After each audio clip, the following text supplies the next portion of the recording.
Music fans throughout Connecticut and really across the globe mourning the loss tonight of a true member of rock and roll royalty. Rolling Stones drummer Charlie Watts died today in London.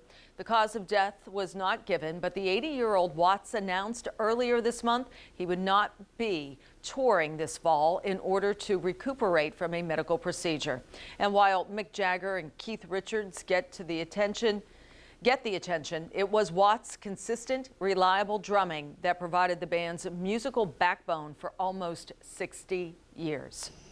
And our area has many fans of the Rolling Stones and even is home to one of its members. News 12 Connecticut Suzanne Goldklang is in Weston with how the local music community is remembering this drummer. Suzanne.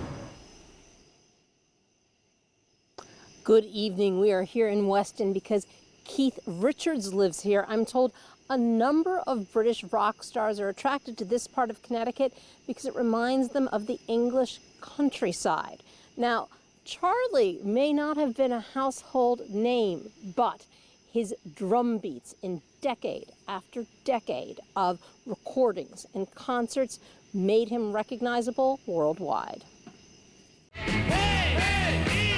The drummer that sets the pace. Charlie Watts left the spotlight to Mick Jagger and Keith Richards, but his precise percussion was impossible to ignore. Well, it was essential because the Stones records basically are rhythm records.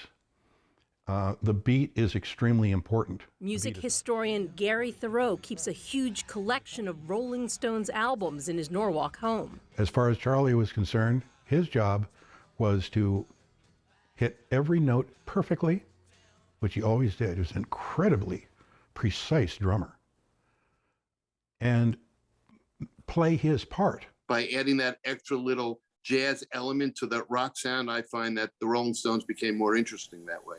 Live Nation's Jim Koplick produced 5 Stones concerts here in Connecticut.